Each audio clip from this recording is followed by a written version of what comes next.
The Desert Tortoise Conservation Center is actually a partnership between the Fish and Wildlife Service, the Nevada Department of Wildlife, Bureau of Land Management, and now with the San Diego Zoo.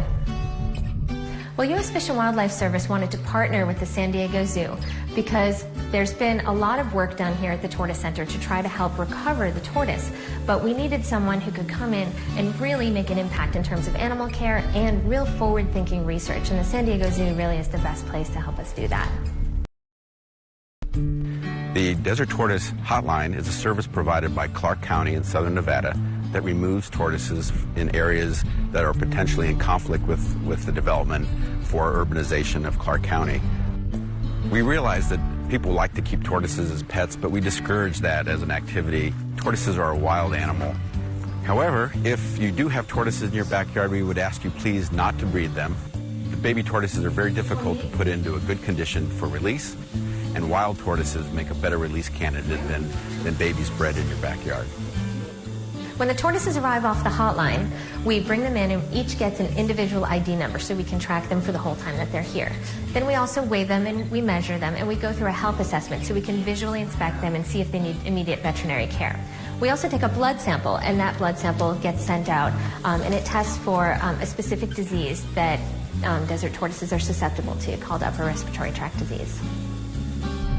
We have as many as 1,200 tortoises on site here during peak season, and during off season, which is the winter time, we have anywhere up to 300 or 400 tortoises here. Well, desert tortoises are faced with a number of threats. There's human encroachment onto their habitat, both through real estate development and through recreational activities like ATVing. When people go off roads, they actually can go across desert tortoise habitat and not only run over tortoises, but they compact the soil, which prevents the vegetation from growing, so the tortoises don't have anything to eat. They also have other threats that are natural in the desert, like raven predation. Ravens love to eat little hatchlings. And because of the drought we've had over the past several years, there are other animals that are now eating tortoises that didn't used to eat them, like coyotes. Well, we should all care about tortoises because they're a direct reflection of what's going on in the desert. They provide protection for other species with their burrows. They also spread seeds throughout the desert, so they revegetate where they've already eaten. And they're really just a reflection of the health of the desert and really a symbol for all of us to appreciate the desert.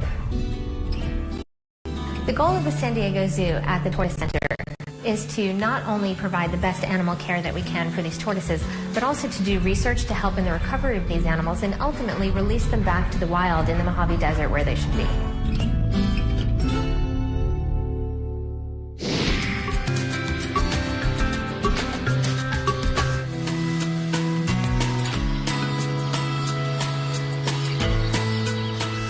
Today we moved the 3 San Diego Zoo elephants from their previous exhibit over to our state-of-the-art Harry and Grace Steele Elephant Odyssey exhibit, and the move went very well.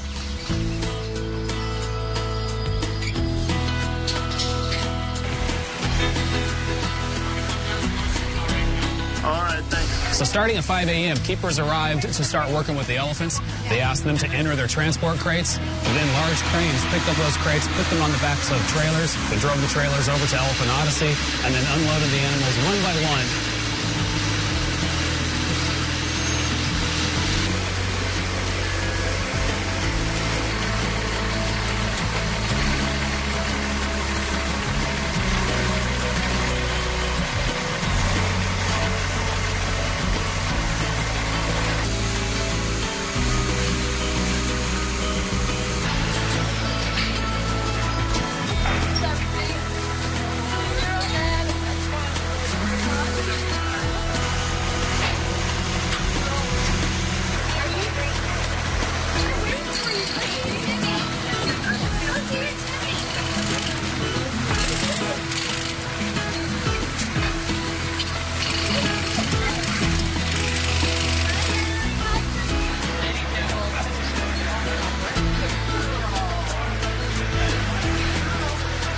Over the next several days, the two herds will become slowly acquainted with one another just by being in adjacent yards. They'll be able to touch one another. They'll be able to hear one another better, see each other, of course, much better. And maybe over the next few weeks, we'll actually start to introduce them to one another in the exhibit yards.